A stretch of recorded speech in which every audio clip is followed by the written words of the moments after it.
Magandang hapon, narito ang 3-day weather forecast.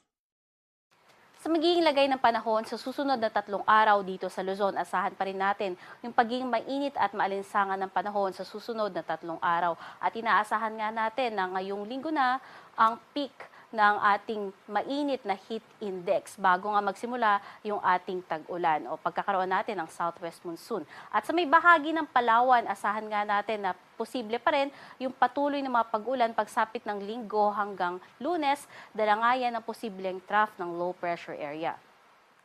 Sa may bahagi naman ng Visayas sa susunod na 3 araw, yung mga paulan nga sa may Eastern Visayas ay aabot hanggang linggo. Ngunit pansinin natin pagsapit ng Lunes hanggang Martes ay mas maganda na nga na panahon ang aasahan. Sa lalabing bahagi ng Visayas, patuloy pa rin yung pagkakaroon lamang ng mga pulo-pulo at panandali ang mga pag-ulan, pagkidlat at pagkulog.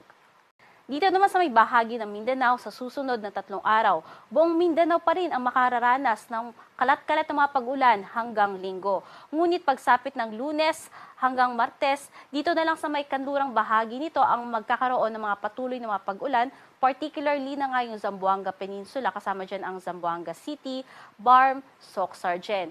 Sa nalalabing bahagi naman ng Mindanao, asahan na nga natin yung gradual improvement ng weather starting ng Lunes at magpapatuloy yan hanggang Martes.